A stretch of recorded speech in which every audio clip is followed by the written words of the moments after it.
So here we are at the monthly ARARA lecture, and we're very lucky this month, November of 2024, to have Arni Brownstone speaking to us. Arni is a Canadian native born in Saskatchewan 3 years before me, 1947. He studied at York University, got a BA in fine arts, believe it or not. He was originally going to be a painter, an artist. He then began working in the ethnology department at the Royal Ontario Museum, where, thankfully for me and for others, his research interests switched to studying the First Nations people of the plains of Canada and the United States. His publications, and he has many, fall into essentially two groups. He publishes extensively on material culture items of the Plains Indians, but what really, and some of that reflects on my personal research, but what really affects my personal research is he studies the war paintings of these same Plains Indians. He has, like I said, an extensive publication record. He has a number of articles that I've cited extensively. Two in particular, one on the Blackfeet robe paintings and one on Crow robe paintings.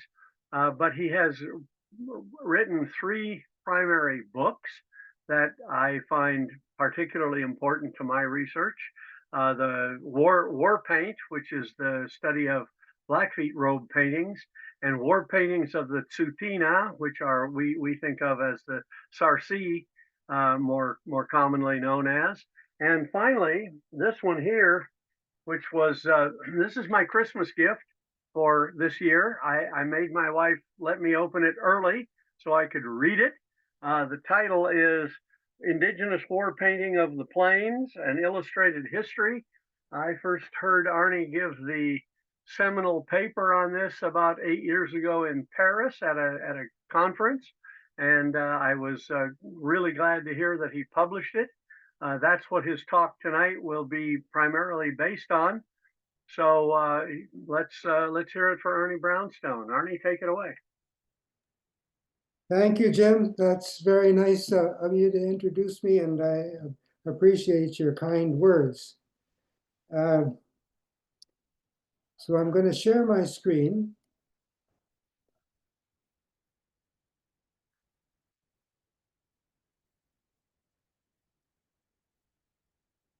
And can you all see the title of my talk here? Discerning Ethnic Differences in Plains Indian Hide Painting. Yes. So let me begin. The approximately 40 Plains Indian war paintings that have survived from the period 1800 to 1860 today form one of the great bodies of Native American art.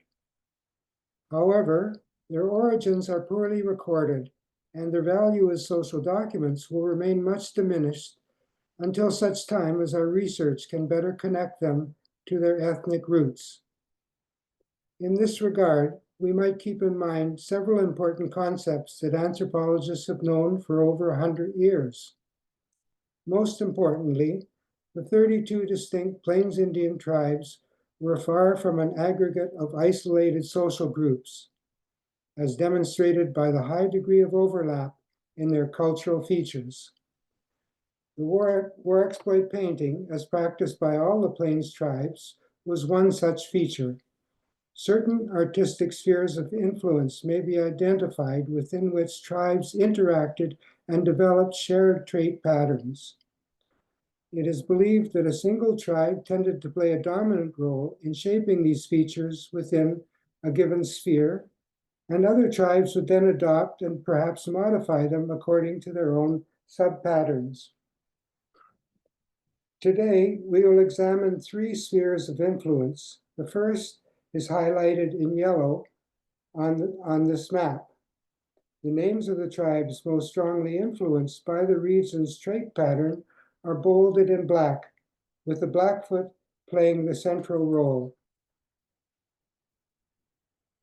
Our knowledge of early Blackfoot paintings is primarily informed by 4 non-extant robes illustrated by Europeans between 1833 and 1858. These robes are documented by Prince Maximilian, Karl Bodmer, Paul Kane, and Humphrey Lloyd Heim. And their visual records provide us with 4 distinguishing features of Blackfoot paintings. As illustrated in this table, they are hand and scalp motifs, human figures with missing arms, and tallies of captured weapons. Turning to extant Blackfoot paintings, these photographs show details of a shirt preserved in the Swedish Ethnographic Museum.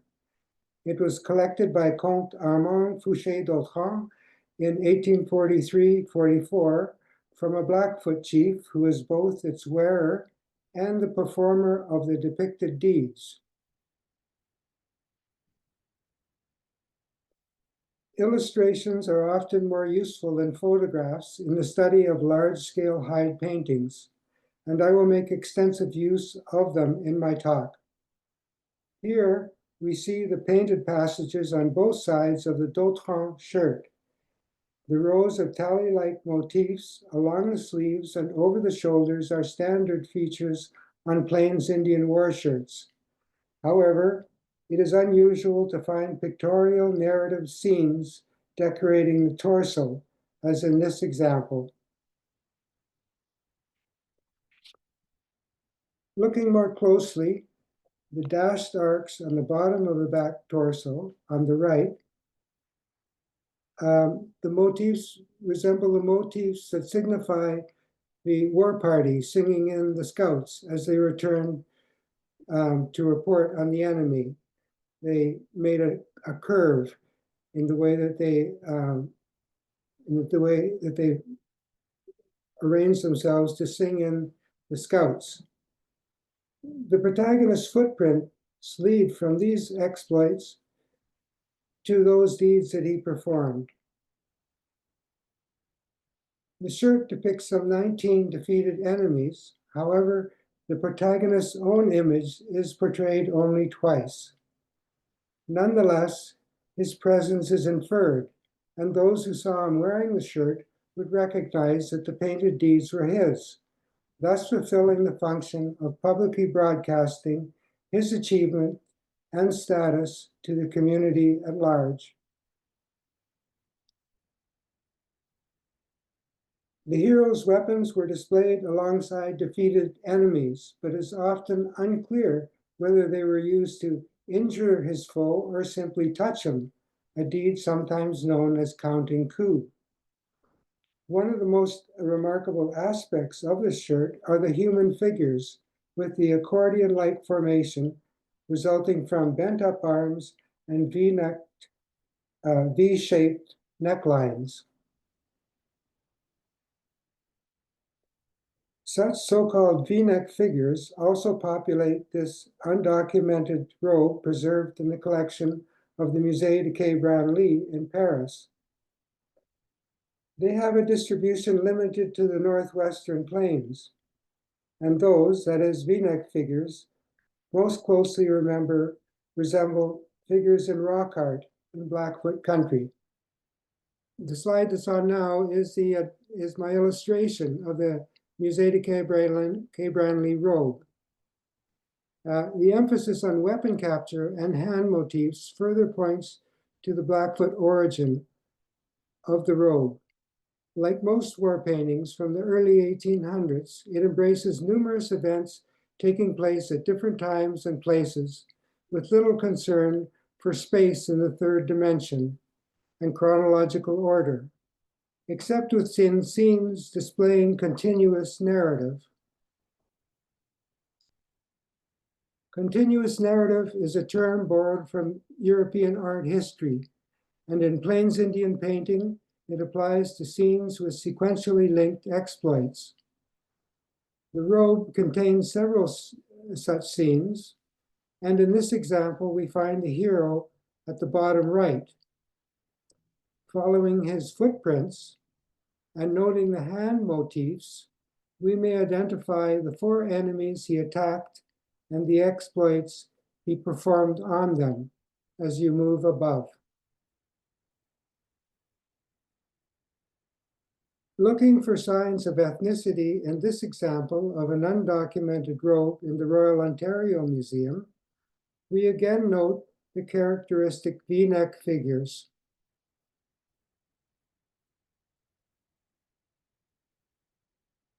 In addition to these, the robe is full of Blackfoot traits, including 52 hand motifs, 7 scalps, many figures with missing arms, and numerous captured objects. It is a very dense painting that records some 80 war exploits through unusually economical and ideographic means, including the capture of about 39 weapons and the injuring or killing of 30 enemies.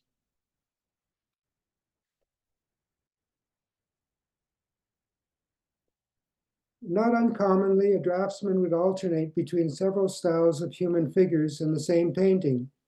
On this robe, interspersed among the standard figures with the long rectangular torsos, there are several X-shaped figures, as well as shield bearer types that are similar to 900-year-old rock art figures in the region, the Northern Plains. These are details of a robe held in the Danish Ethnographic Museum. Although it has no tribal documentation, the stiff-looking humans with rectangular torsos and missing limbs are characteristically Blackfoot.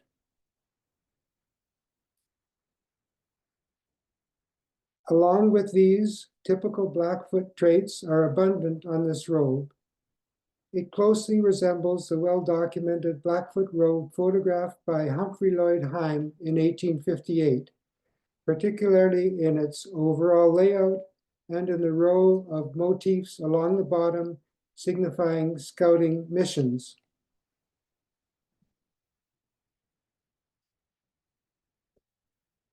A long sequence in the lower section depicts the hero with his shield and spear emerging from a fortified battle position in the lower right. Following his footsteps or warpath, he captured a gun, an unknown object, a blanket, a spear, a shirt, took 6 scalps, and stabbed 3 enemies. In this table, we note that the traits in the well-documented European illustrations of Blackfoot paintings are repeated in the 4 more poorly documented works just discussed. At the bottom of the table, V-neck, triangular, and X-shaped human figures are included because they are largely confined to this artistic sphere.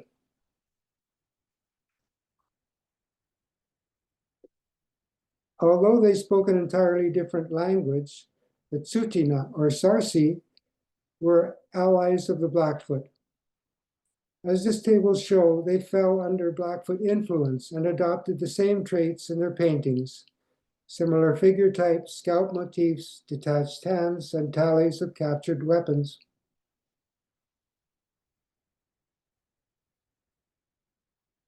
Shifting to another artistic sphere, highlighted in blue, the names of the tribes most strongly influenced are bolded in black, with the crow playing the dominant role in shaping the set of paintings that follows.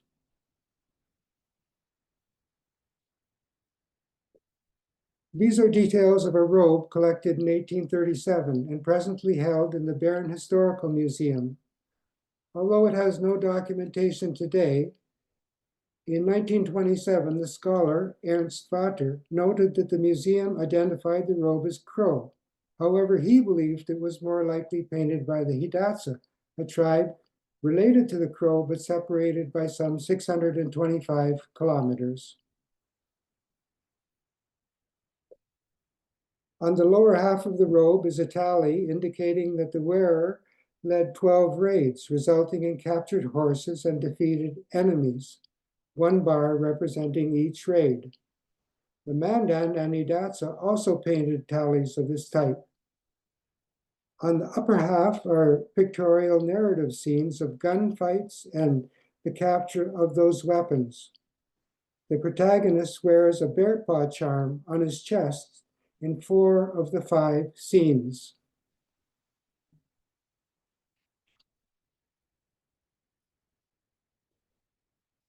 The most striking feature about this set of paintings is the extreme degree of pictorial stylization.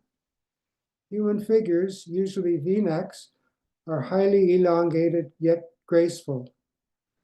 The 4 distinctly stylized hand motifs depicted here denote the capture of guns. The same unique aesthetic sensibilities are at play on this undocumented shirt held in the National Museum of the American Indian in Washington. Looking at the back and front torsos, the protagonist wears different clothing in each event, yet is consistently identified in 6 instances by the flying bullet design on his shield. The spatial and temporal relations within and between scenes are somewhat unclear on the shirt, making the narrative difficult to read. For example, on the left side of this segment, we find 2 differently dressed versions of the same protagonist.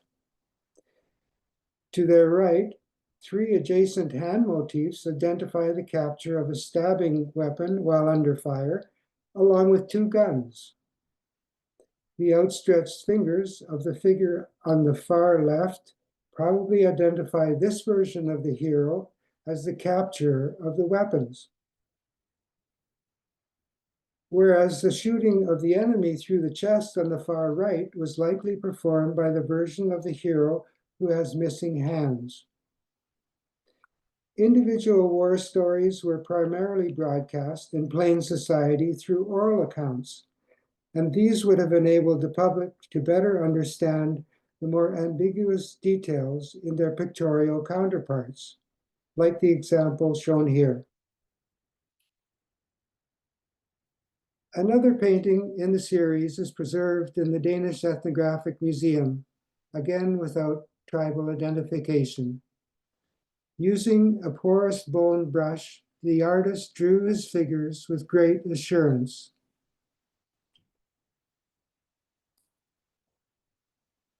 He skillfully orchestrated the spaces between forms, resulting in overall fluidity and clear readability. We might assume that the hero of this robe is the man riding out from the array of hoof prints on the upper left.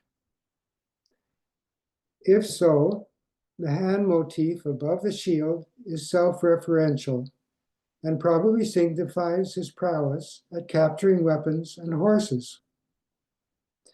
The conical shape atop his head, combined with rectangular side flaps, are found elsewhere on this robe and on most paintings within the Crow sphere of influence.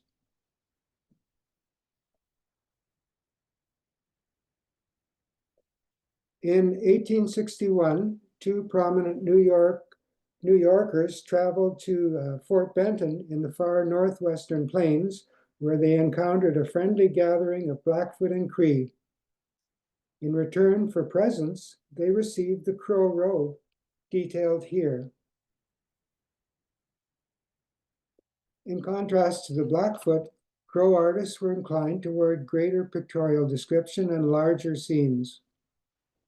However, the tally of 11 guns depicted on the left would not be out of place on a Blackfoot painting.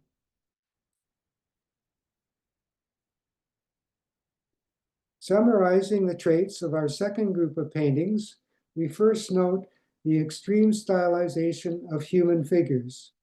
Most of them display V-neck shoulder lines, and many with unique conical head forms and rectangular side flaps.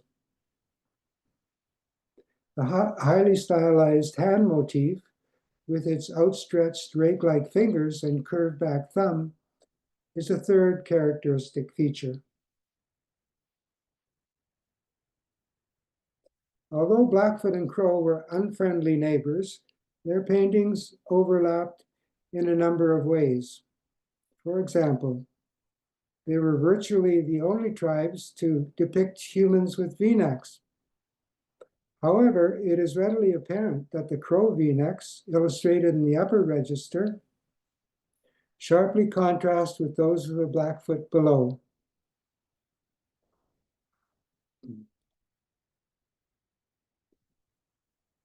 On the far right are Crow and Blackfoot V-necks found in rock art in the northwestern plains.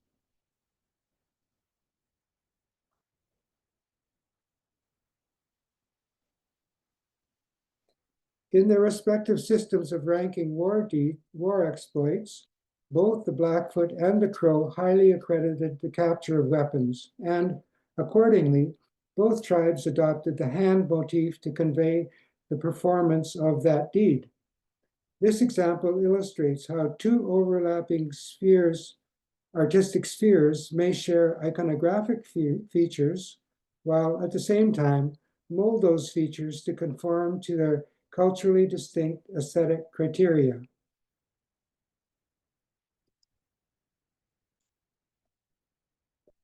Our final set of paintings is from the red highlighted region on the map.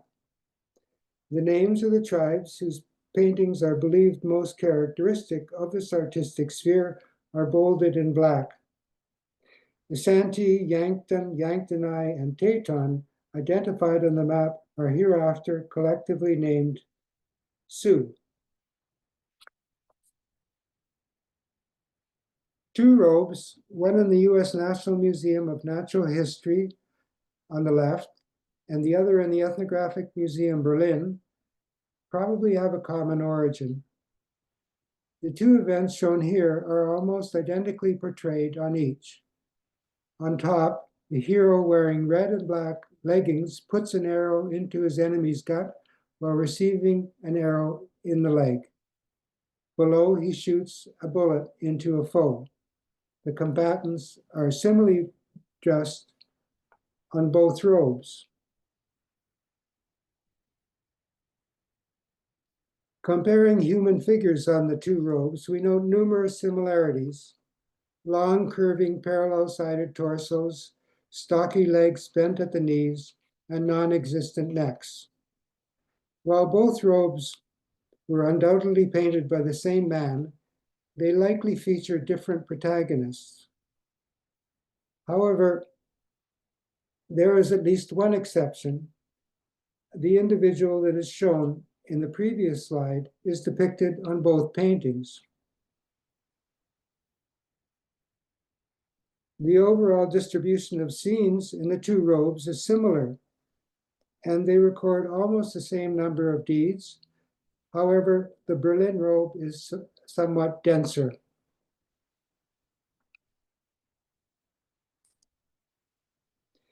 Its higher density is due to several scenes that are narrated in greater detail. For example, this battle where a warrior surrounded by enemies is fighting for his life.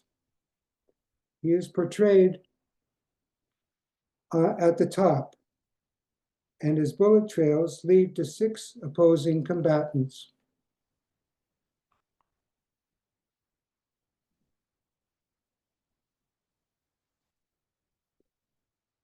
The robe was brought to Berlin in 1845 by a man named Kohler, who apparently worked as a valet for Adolphe de Bacour, France's ambassador in Washington between 1841 and 1846. Although we know nothing about how Kohler collected the robe, we cannot ignore his statement that it had formerly belonged to a Sioux chief.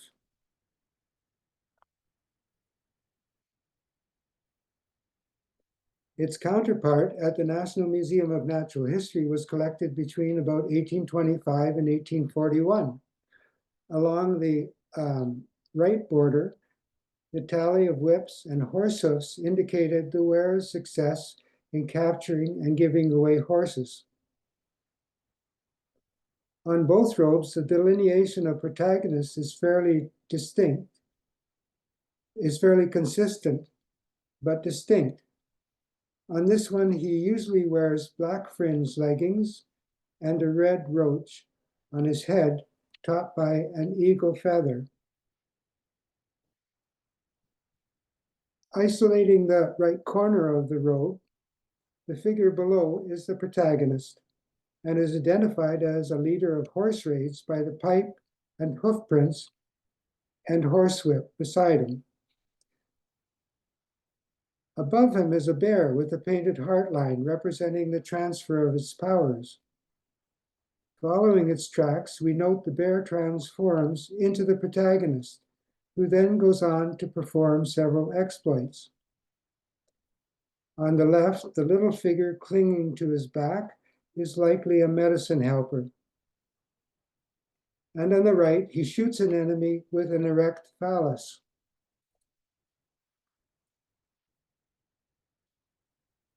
A similar chain of events is found on the Berlin Robe. At the lower left, the protagonist offers his pipe in supplication to a buffalo with a heart line. Moving to the right, we again note the miniature medicine helper clinging to the protagonist's back. Still on the lower row, the same hero appears 3 more times, interspersed by bloodied and decapitated heads. On the upper row, the protagonist acquires bear power and performs a series of deeds. His victories are marked by his footprints stepping over defeated enemies. This latter trait is one that we will continue to note in the set of paintings, along with depictions of decapitated heads, phallic human figures, and pipes.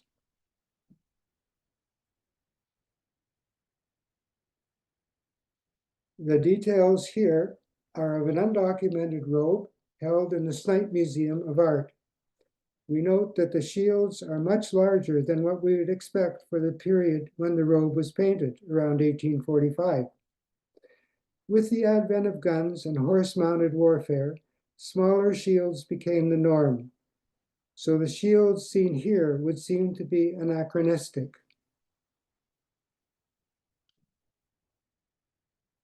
The truncated human figures in the middle of the painting are like those on the paired Berlin and National Museum of History robes, as is the animal with the heart line motif along the lower border. A single template was used to outline all the horses on this robe.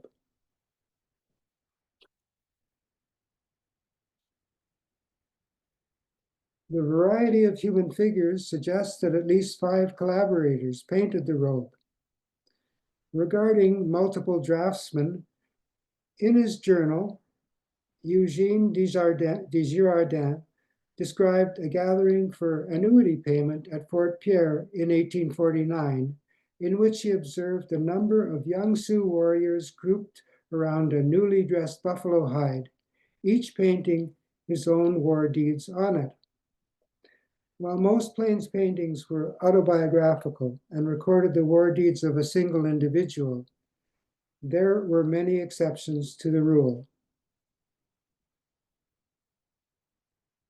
The most interesting passage on this robe features a half-red, half-blue protagonist. He appears 5 times along a trail of red dashes. On the right, his footprints step over the chests of 2 phallic enemies.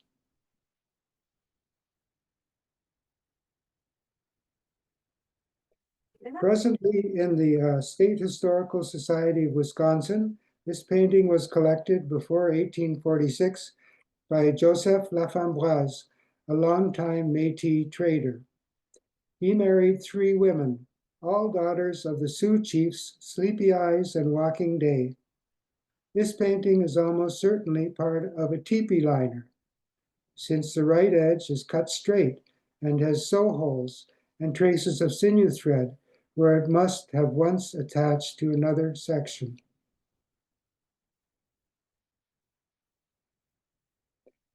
Teepee liners often recorded the deeds of multiple protagonists painted well by several draftsmen. As such, they reflect the cooperative aspects of war, in contrast to the individualism usually associated with painted shirts and robes. Along the top here is a row of smoking pipes surmounted by horse tracks, perhaps a tally of leadership on horse raiding expeditions.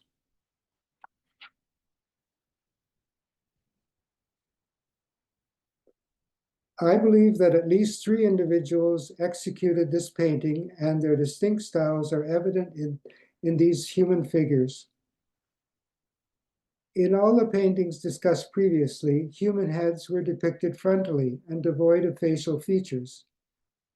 However, most of the heads on this teepee liner are rendered in profile, a relatively recent development in Plains Indian painting.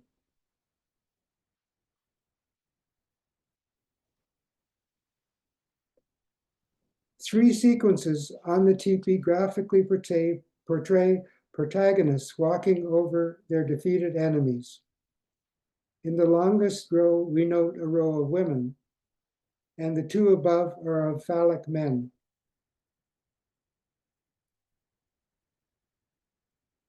Similar traits are found on an undocumented shirt in the Hamburg Ethnographic Museum.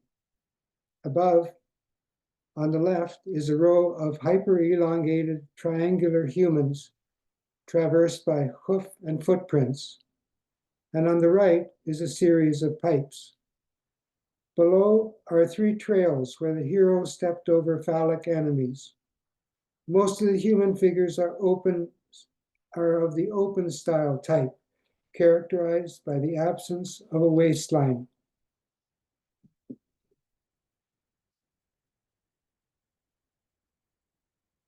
Open style figures also distinguish this shirt, collected on the Upper Missouri River in 1837 and later sold to the Barron Historical Museum.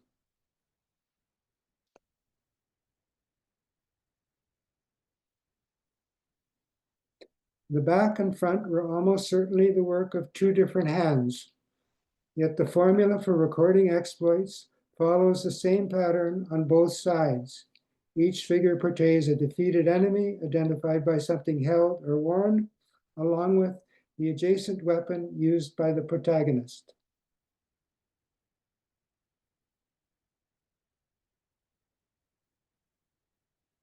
Like the previous example, the front of this shirt identifies each foe by his weapons and regalia, and sometimes by the protagonist's weapon. However, the ideographic device of footprints treading over enemies provides additional narrative detail. The shirt is held in the Canadian Museum of Civilization and bears an old collection label inscribed Mandan, 1832, on one side of the label, and on the other, Sioux. John Stuart Wortley brought this war shirt from the US to England in 1824, where it is presently held in the Sheffield Galleries and Museums Trust.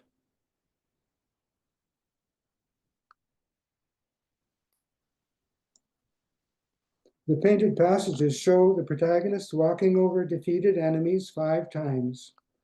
The clubs at the back of 4 men in the middle tier are of a type commonly used by peoples of the Eastern Plains and adjacent woodlands.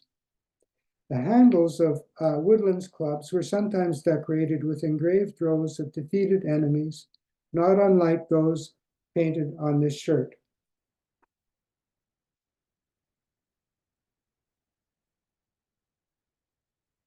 Figures similar to those in the Sheffield shirt are found on 2 stylistically related robes detailed on this slide. One is held in the Peabody Museum of Archaeology and Ethnology, and the other in the Musée de Quai Branly. In 1886, the archaeologist Chapelain Duparc gave the latter robe to Ernst Hamme, a founder of the Musée d'Ethnographie du Trocadero, a precursor to the Musée de Quai Branly. It came with no documentation. However, Hamme speculated that it belonged to a Sioux named the Trembling Earth, because his portrait, painted in Washington in 1837, shows him holding a sword of the type depicted on the robe, but not in this slide. 100 years later, Herman Viola came across a newspaper article describing the attendance of an Indian delegation at a dance performance in Washington, also in 1837, after which the trembling earth presented his richly ornamented buffalo robe to the principal dancer, Miss Nelson. Viola also speculated that this must have been the Kay Branly robe. Interesting as these stories may be, neither contains any direct connection to the robe under consideration. Its counterpart at the Peabody Museum is more substantially documented, indicating that it was either collected from the Sioux by Lieutenant George Hutter while serving on the Atkinson-O'Fallon expedition of 1825-26, or, less likely, from the Mandan by Lewis and Clark on their famous expedition of 1804-05.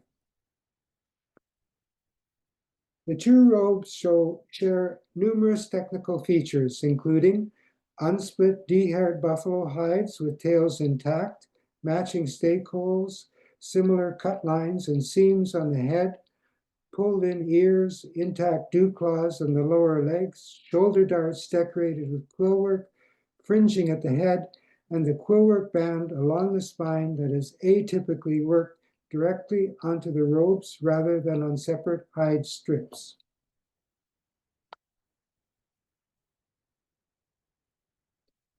The figures on both robes are similarly distributed and organized into tiers. Although the Kay Branly robe is more colorful, both paintings are characterized by strongly outlined figures containing little or no interior paint.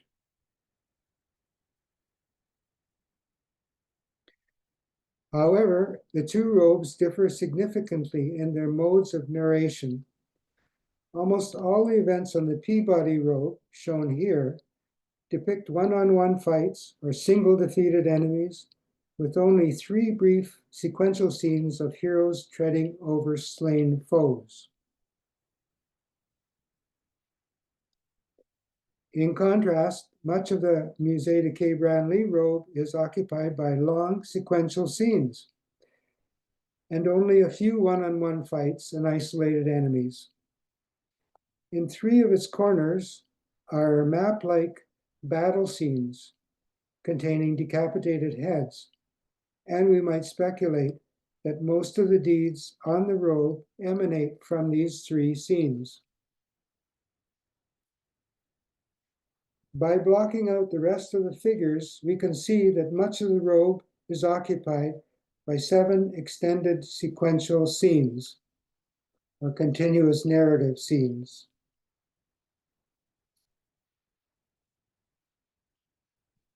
Each of these scenes follows a similar pattern. A mounted protagonist is shown, and his footprints, or his horse's hoofprints, pass over a series of defeated enemies. Isolating the protagonist in the long sequences, we note that each holds a different shield. It was not uncommon for a warrior to change shields from time to time. However, it is difficult to imagine that all 11 unique shields on this robe belong to the same man. The protagonist on the Peabody robe also hold 11 different shields, strongly suggesting that both paintings record the deeds of multiple protagonists. Comparing human figures on the Kay Branly and Peabody paintings, the 2 upper examples are typical. The variant features below differ from one robe to the next. This does not necessarily mean that they were painted by different men, since it was not uncommon for a plains artist to have a repertoire of several figure styles, and these could change over time. Regarding horses, each robe has a distinct characteristic type, as exemplified by the 2 upper horses in this slide. About half the horses are variants that are markedly more awkward in execution, as shown below, suggesting that at least 2 draftsmen painted horses on the robes. A number of scholars believe that the eagle feather headdresses and long-stemmed pipes signify that these two mounted figures are respectively the principal men on the two robes under consideration. Supporting this theory, there is evidence that among some tribes, a war party leader was entitled to record the deeds of his followers on his robe, as is perhaps the case with the Peabody and K. Brownlee robes. The horses on the two previous robes and those on this undocumented shirt in the Musée de K. Brownlee show a progression towards greater naturalism. The general trend toward realism in Plains Indian painting was probably sparked by exposure to European pictorialism in the early 19th century or before.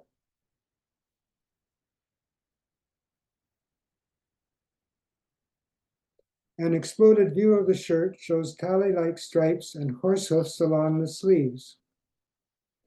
Judging by the large number of different shields and lances, it is again probable that the shirt records the exploits of multiple protagonists.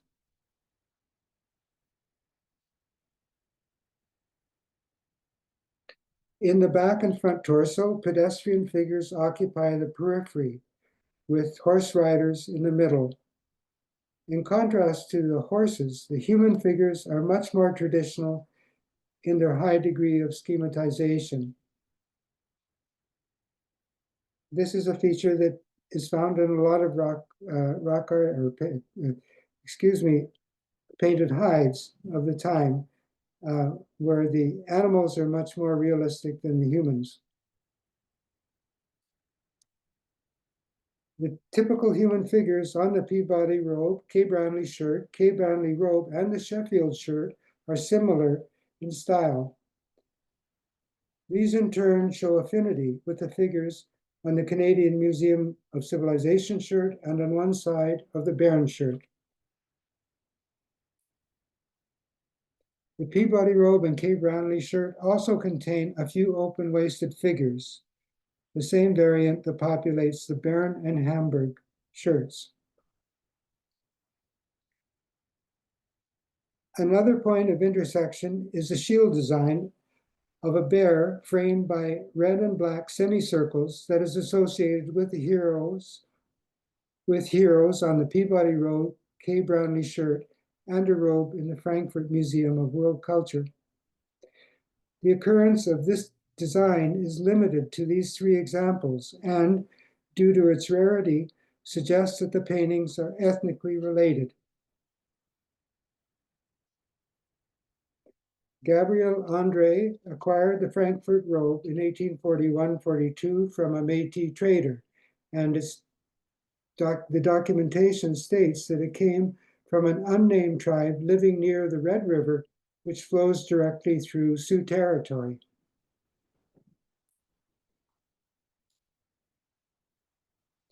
Like the K. Brownlee shirt, the imagery emphasizes horse-mounted warfare, along with increased animation and realism in the depiction of that animal.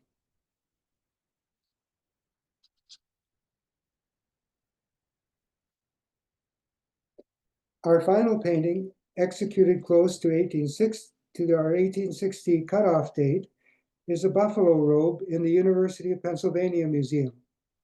Although essentially undocumented, H.U. Hall published a study on the robe in 1926 and attributed it to the Sioux.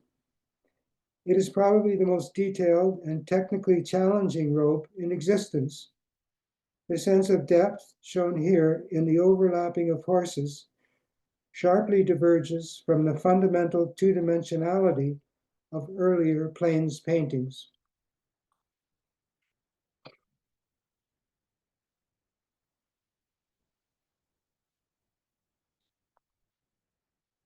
Humans on the robe are realistically depicted, and their side view treatment results in an increased sense of movement.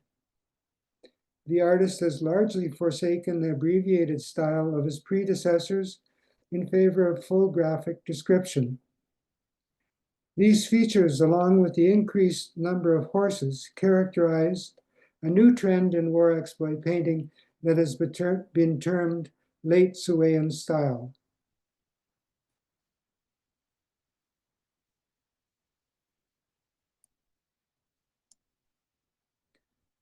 However, not everything is new in this painting. Much like the Sioux-attributed robe in the Berlin Museum that began this set of paintings, it displays tallies of pipes, decapitated heads, and horsehoofs, as well as scalps tied to poles.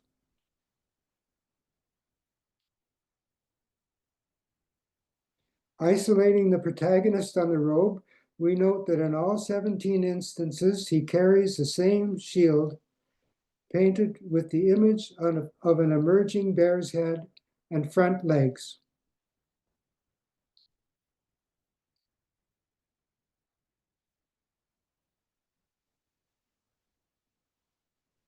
While a number of traits suggest the robe is Sioux, the hero's shield is identical to a well-documented and unique ARARA shield preserved in the National Museum of the American Indian, as shown here on the right. This convergence of pictorial elements reminds us of the difficulties in identifying the ethnic origins of Plains Indian paintings.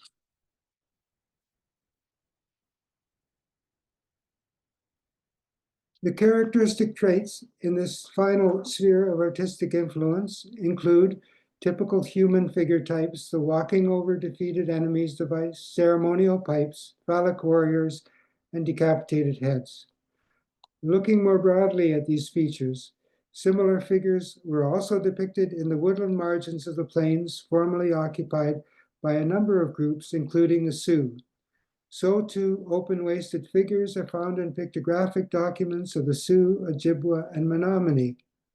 Phallic figures appear on a well-documented Meskwaki drawing and on a Pawnee shield dating to the early 19th century. Open-waisted phallic figures are found in petroglyphs near Pipestone Quarry in Sioux territory. Rows of pipes are found on 14 Plains Indian war shirts. Of the 7 that have documented, 6 are Sioux and 1 is ARARA. Images of decapitated heads are largely but not exclusively associated with the Sioux. Several later but well-documented Sioux paintings contain images similar to the walking over defeated enemies ideographic device. In this artistic sphere of paintings, it is almost exclusively the Sioux who are mentioned in the sparse accompanying documentation, and no doubt that tribe played an important role in their production. For the period 1800 to 1840, there are no documented war paintings from the vast majority of Plains tribes located on this map. So, to a large extent, our tribal attributions are provisional. As scholars, we tend to underestimate the extent of cultural features shared by distinct ethnic groups, and in doing so, we focus too intently on Plains tribes as isolates. The research discussed today has identified 3 artistic spheres, and the paintings within each may be distinguished by their respective characteristics. Within each sphere, the characteristic features tend to be dominated by a single tribe. At the same time, variations occurred as a result of input from other ethnic groups within the sphere and from the influence of paintings in overlapping spheres. So when all is said and done, Plains war painting is a cultural phenomena that developed and evolved through interaction between ethnic groups, and as a focus of study, it is best regarded in that light. Thank you.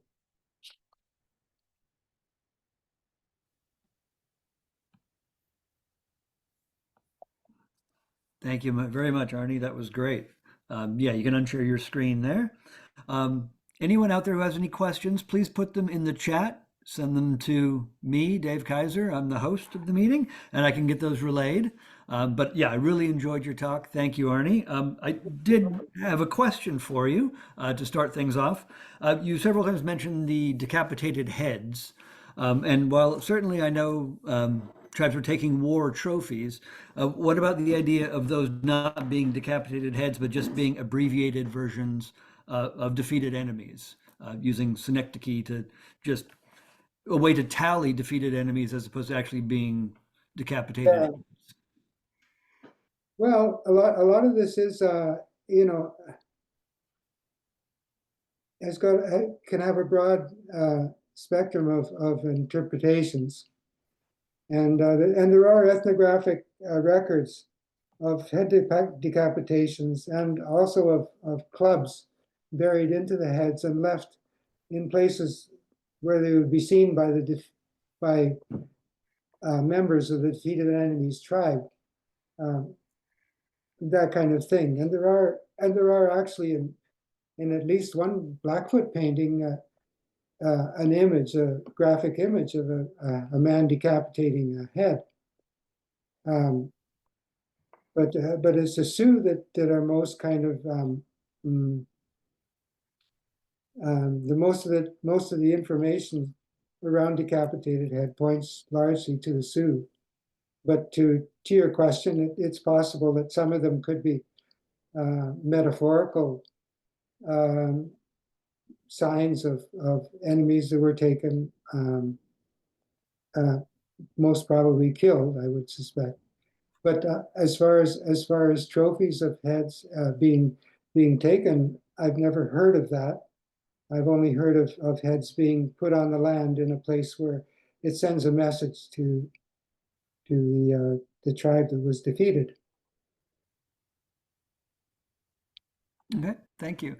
We did have a question in the chat. Someone was asking if this is a post-contact style, or did it originate earlier than that, and how does it relate to rock art? If what is a post-contact style? If the robe art we've been talking about tonight, is that all post-contact, or was that being done pre-contact? All of the robes discussed were from the period 1800 to 1840. Probably very few of them as early as 1800. Maybe the Lewis and Clark, from that early 1800 period, but and maybe the Blackfoot robe in the Musée de Quai Branly dates to an early period, but we don't know when it was collected. So the earliest documented robes date to 1833, the Maximilian robes and the ones that he collected. None of those were included in this talk, but the Maximilian drawing and his scientific artist Carl Bodmer and Paul Kane. Those were drawings from the early period. But I think that the relationship between rock art and war exploit painting is a very fluid relationship, overlapping in time. And I think probably a lot of these early paintings, I think there probably exists rock paintings from the same period. And of course, we know that rock art was a genre that kept active well into the 20th century, as were Plains Indian paintings on hide. So that remains an interesting area to compare the figures in hide painting and in rock art. And I know that some of you have touched on that, and I've touched on that probably less than you have. But I think that's probably an interesting area of work, especially in the northwestern plains. Yeah, if I can just add a little bit to your answer, that's certainly true. I mean, it's remarkable the similarities we find between the painted robes and the rock art, but we do have a longer rock art record just because robes they didn't last. They're ephemeral. They would rot away. They would be buried. Whereas the rock art record goes much further back, and we do see very similar things. We see early combat, stuff like that. You know, often it's before we see any metal points or horses, or we see full body shields. Again, all things that were pre-contact. So we know that this sort of art was being done pre-contact, and you know, it's inconceivable that it wasn't also happening on robes and shirts and things. We just don't have any surviving examples of that. Yeah, Dave, Yeah. we've got some really good, uh, reasonably well dated rock art scenes and rock art tallies of defeated enemies that you could put on any one of those robes Arnie showed that date from the 1600s. So we know that same art tradition goes back 200 years before the robes that Arnie was showing. So that's the beauty of this. When Arnie showed that stuff in Paris 10 years ago, 15 years ago, when I saw it, I thought, wow, I know exactly rock art sites that show exactly the same sort of thing. So yeah, it extends back in time, and these robes, the way Arnie can look at them and say this artist is the guy who drew this picture and this picture and this picture, we can now do the same thing in rock art. Hmm. Yeah, it's really unfortunate that that our collections really started so recent. You know, you always hope that in Spain maybe there's a robe that was, you know, dates to the 1500s, you know, but they just don't exist. Yeah, And just, you know, the earliest plains robe with war scenes is the Quapa robe in the Musée de Quai Branly, and that dates to its 1750s, I believe, or it depicts a battle in the 1750s, and came to France in the 17, I think before 1793. yeah. But And the Segesser robes in the Southwest, but they're probably painted not by an Indian, or if it's painted by an Indian, it's an Indian with artistic training in the Western European tradition. But that they show incredible stuff, but they're from the 1770s. So you've got, they're a little bit older, but they're not painted in the way these Northern Plains robes are. no, they're not painted in indigenous style. No, Mhm. They don't really contribute to our understanding of Plains Indian paintings.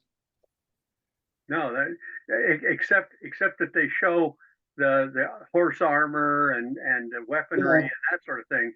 But yeah, they don't show any of the structural kinds of things. No, they don't. So they don't. There's no kind of stylistic bridge I was there.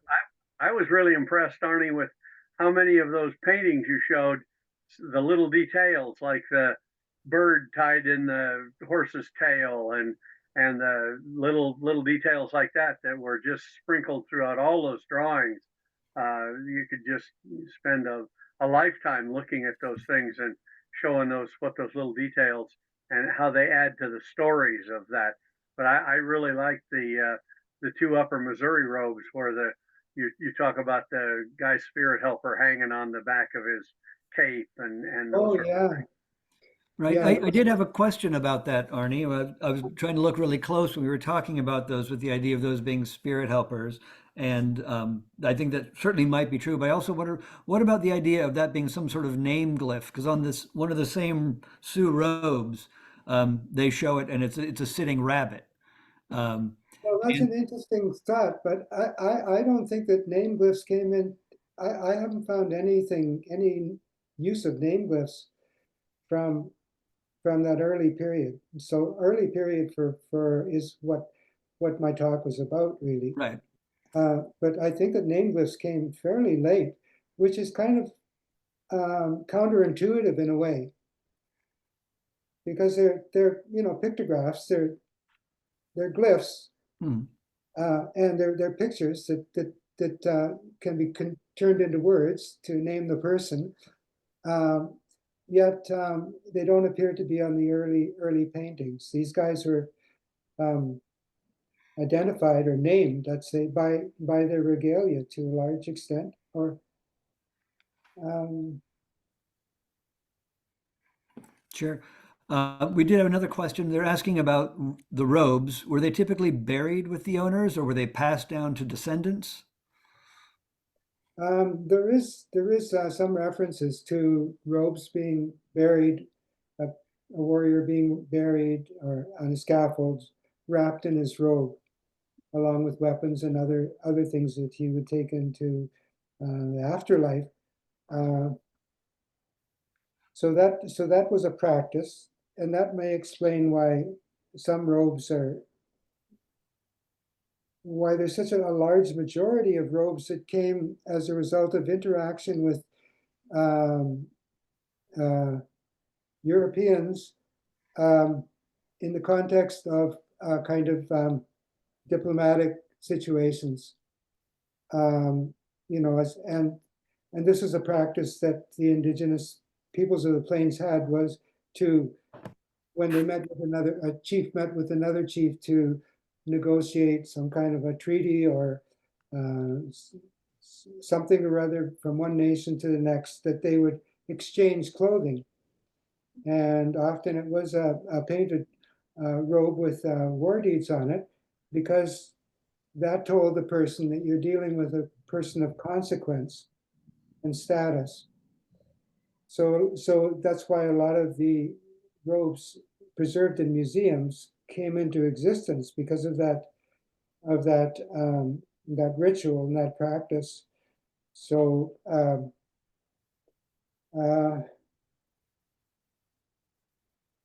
I think that mm, I don't know. I think that the robes could be collected uh, more easily than, say, religious objects.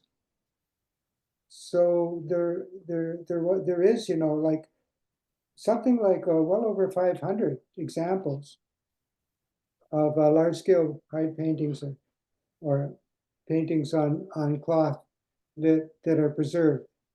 And a lot of these were painted on commission, or just painted because somebody, a non-indigenous person, wanted to acquire one, because there was a lot of interest in this kind of pictographic imagery that people equated somehow at the turn of the 20th century, late 1800s, early 1900s, when they were interested in the origins of written language.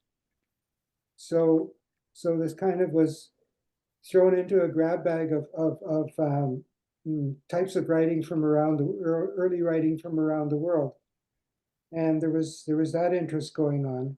Also, because the robes contained military content, there was a lot of interest among military men, non-indigenous military men, to acquire these robes. So the question about what would happen to the robes if Europeans hadn't come along, well, some of them would have been gifted to other indigenous people in these kind of diplomatic contexts, but I suppose that most may have been buried with a person, or I don't know, a warrior maybe was a warrior until the age of 30 or so years, and then spent maybe 20 years or so kind of living a non-warrior life. So I don't know that he would strut around wearing his exploits on his back after that. I don't know. I can mention one particular archaeological example that we know, where a robe, in fact, this is painted on canvas, so it's quite late, but it was in fact buried with a dead warrior. Yeah, It's in Wyoming, and unfortunately, it's never been studied. There's some concern about who the burial is of, what tribal affiliation it has. And I've been talking to the people in Wyoming and arguing that if you study the robe, you can pretty well tell what the tribal affiliation is and make sure the burial gets back to the right people. But so far, my voice hasn't been listened to well. But so there we have a mummified burial that was wrapped in the painted canvas. So where does this exist? It's in the Wyoming State Historic Preservation Office. Oh, I heard about another one of those. Well, I read through Ted Brassard's correspondence with the American Museum of Natural History, and there is one rope that they had there that was from similar kind of context, burial context, and but they weren't willing to let him put eyes on it. Yeah. So yeah, so that makes sense to me that a lot of them would have disappeared that way. Yeah.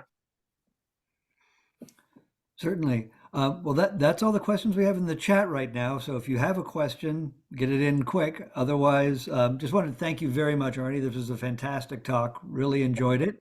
Thank you. You're welcome. And it's certainly very applicable to a lot of the rock art work that we do. The parallels are just so clear. So we appreciate you coming and talking to us tonight. Yeah. Well, it was a pleasure to join you, and happy explorations.